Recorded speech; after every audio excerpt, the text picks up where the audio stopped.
Hi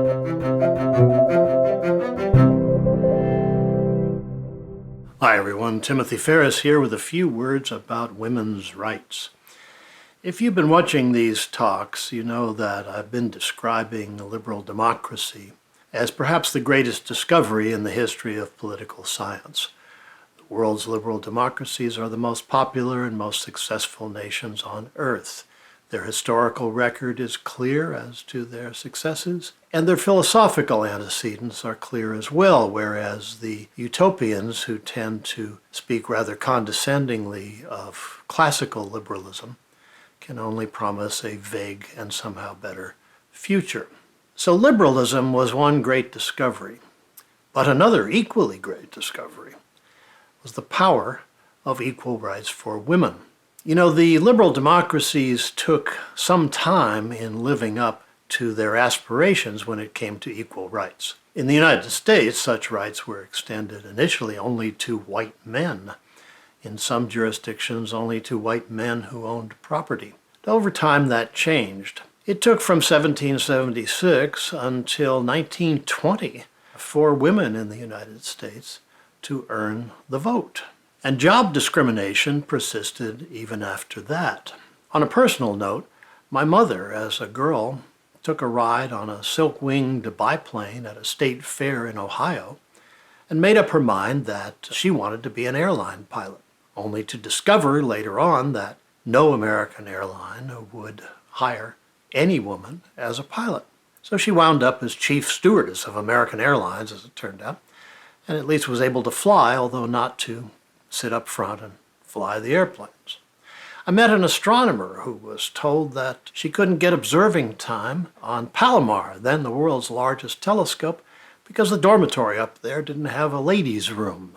I met a physicist who applied to a top physics department at one of our American universities. Great record. She went on to become a fine scientist.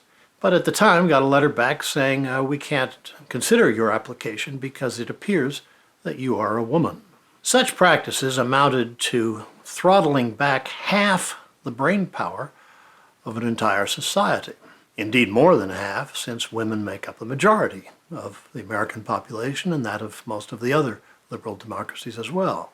To give you an example of just how much brain power we were doing without, consider that in our graduate schools of journalism, in our schools of medicine, and our schools of law here in the United States, there are more women studying today than men. And yet both these categories, both legal equality and an absence of job discrimination, remain in the old discriminatory mode in most of the world.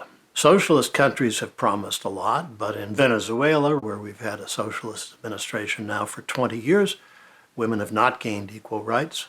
And Venezuela ranks 78th in women's rights amongst the world's 195 nations. The Chinese Communist Party likes to champion women's rights. Mao Zedong used to quote the old saying that women hold up half the sky, but that didn't keep Mao from engineering social policies that killed tens of millions of women. Didn't keep China from enacting a one-child policy that resulted in millions of females being aborted by couples who preferred to have a male child. And it has not kept China from sinking to 107 amongst the world's 195 nations in its observance of women's rights today. Many of the world's Muslim nations similarly discriminate against women. In most, it is still illegal for a Muslim woman to marry a non-Muslim man. Islamic law, widely adhered to, provides specifically that if parents die and there's an inheritance, the male heirs should get twice as much each as the females.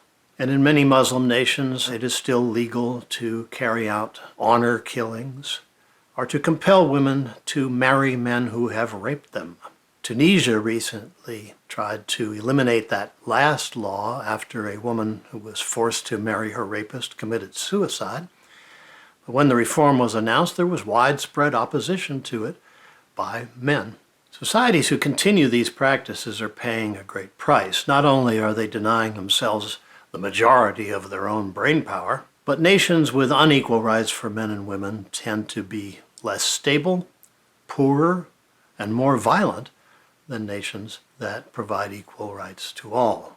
I'll end with a quote from a recent article in The Economist. Policymakers who fail to consider the interests of half of their populations cannot hope to understand the world. Thanks for listening. See you next time.